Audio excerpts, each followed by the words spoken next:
Paralympic में पदक जीतकर भारत वापस लौटे सभी खिलाड़ियों को आज सम्मानित किया गया। इस दौरान नई दिल्ली स्थित होटल अशोका के कन्वेंशन हॉल में टोक्यो पैरालंपिक 2020 के पदक विजेताओं और प्रतिभागियों के सम्मान समारोह कार्यक्रम का आयोजन किया गया। इस मौके पर हमारी संवाददाता शुभी महेश्वरी ने जेवलिन थ्रो में गोल्ड मेडल जीतने वाले सुमित अंतिल से खास बातचीत की। इस वक्त हमारे साथ मौजूद है सुमित अंतिल जी, जिन्होंने जेवलिन में स्वर्ण पदक हासिल किया है। पहले तो आप हमें ये बताइए कि आपका ये सफ़र की शुरुआत कैसे हुई?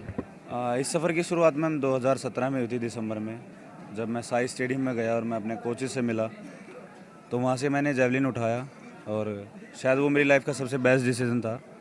और जिस तरह से लगाव है हमें जेवलिन से, तो वो चीज़ कहीं ना कहीं हमें इंस्पायर करती है बहुत ज़्यादा।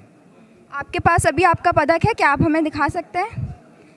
ये देखिए कितना अच्छा लग रहा है। ये आपका ये जो लॉकेट है ये भी काफ़ी चर्चाओं में रहा है, आप एक बार उसे भी दिखाइए।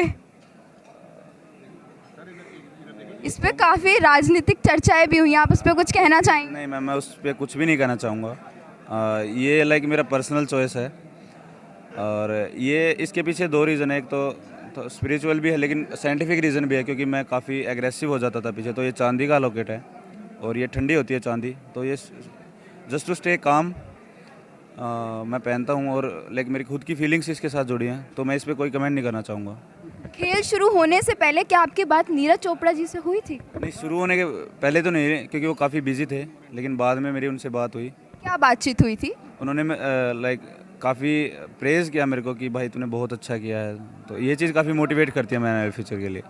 जिस तरीके से आपने स्वर्ण पदक जीता, आप कैसा महसूस कर रहे हैं जीतने के बाद? काफ़ी अच्छा फील हो रहा है मैम। जैसे मैं इंडिया में आया, जिस तरह से मेरा स्वागत हुआ, तो वो चीज़ काफ़ी लाइक मेरे लिए नई थी। और मैं पूरे देश की जनता का धन्यवाद करना चाहूँगा कि उन्होंने मेरे को इतना मान सम्मान दिया। प्रधानमंत्री नरेंद्र मोदी जी से भी आपकी बातचीत हुई थी, तो क्या कुछ बातचीत हुई थी, आप हमें बता सकते हैं? उन्होंने मेरे को काफ़ी मोटिवेट किया आने वाले फ्यूचर के लिए, और आने वाले कहा कि किसी भी चीज़ की ज़रूरत हो तो सीधा बताएं। और काफ़ी साथ रहा है उनका मेरी इस जर्नी में, क्योंकि सेंट्रल गवर्नमेंट का काफ़ी बड़ा हाथ है मेरी जर्नी में। तो मैं धन्यवाद करना चाहूँगा कि वो खुद हमसे मिले और हमारे लिए टाइम निकाला और हमें मोटिवेट किया।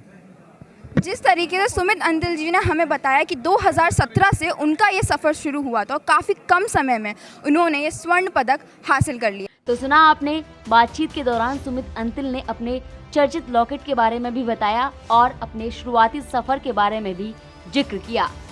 अब बात करते हैं भाविना बहन पटेल की, जिन्होंने टेबल टेनिस में रजत पदक दिलाया। चलिए सुनाते हैं उनका क्या कहना है। कुछ कर दिखाने का जज्बा हो तो कुछ भी इम्पॉसिबल नहीं होता। इस वक्त मेरे साथ हैं भाविना पटेल, जिन्होंने टेबल टेनिस में रजत पदक हासिल किया है। तो ये जो आपका सफ़र रहा है, इसमें ज़रूर मुश्किलें आई होंगी, तो किस तरीके से आपने ली? बिल्कुल मुश्किलें तो बहुत आई है, लेकिन मैं कभी मुश्किलों की तरह नहीं लेती हूँ। मुश्किलें जब भी आती है तो वो एक हमारे लिए सीख लेके आती है, वो हमारे लिए लेसन लेके आती है। तो उसको मैं ऐसा ही समझती हूँ कि वो मुझे मतलब ज़्यादा स्ट्रॉन्ग बनाती है। वो मेरे लिए एक एक्सपीरियंस होता है कि मुझे अब किस तरह से फ़ाइट देना है, अपने आप को कैसे मोटिवेट रखना है, वो चीज़ें उसी से ही मैं सीखती हूँ। तो इस सफ़र की शुरुआत आपकी कहाँ से हुई? क्या विचार आया आपके मन में कि इस सफ़र की शुरुआत आपकी हुई? 2004-05 में मैं ब्लाइंड पीपल एसोसिएशन, जो अहमदाबाद में है, वहाँ पर ITI का ट्रेनिंग करने के लिए आई थी।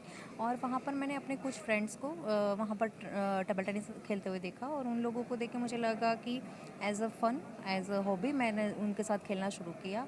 और टेबल टेनिस में मुझे इतना इंटरेस्ट आने लगा कि मुझे लगा कि नहीं, अभी मुझे इस चीज़ में सीरियस ट्रेनिंग करनी चाहिए, प्रोफेशनली लेवल पर ट्रेनिंग करनी चाहिए, और मैंने वो स्टार्ट कर दी। और तब से मेरे दिमाग में एक ही बात थी कि मुझे नहीं, अब पैरालंपिक्स में अपना बेस्ट करना है, मुझे अपने देश के लिए कुछ करके दिखाना है। तो जो वो मतलब हमेशा के लिए मेरा ड्रीम बन गया कि मुझे पैरालंपिक्स में गोल्ड मेडल जीतना है। मतलब जिस तरीके से जो आपकी हॉबी थी वो आपने अपने ड्रीम में बदल दिया। यस। तो जिस तरीके से भावना बहन पटेल ने हमको बताया कि उन्होंने अपनी हॉबी को ड्रीम में बदल दिया। वीडियो जर्नलिस्ट समीर के साथ शुभी महेश्वरी, जनहित टाइम्स, नोएडा। जैसा कि भाविना बहन पटेल ने बताया कि उन्होंने शुरुआती दौर में टेबल टेनिस को मनोरंजन के तौर पर खेलना शुरू किया, लेकिन बाद में फिर उन्हें खेलते खेलते टेबल टेनिस में दिलचस्पी होने लगी और फिर उन्होंने इसी खेल में अपना भविष्य बनाने की ठान ली। तो जिस तरह से हमारे खिलाड़ियों ने देश का नाम रोशन किया है, इससे उम्मीद है कि आने वाले समय में ओलंपिक खेलों में हमारे खिलाड़ी देश को और ज्यादा पदक दिलाएंगे। स्पेशल डेस्क, जनहित टाइम्स।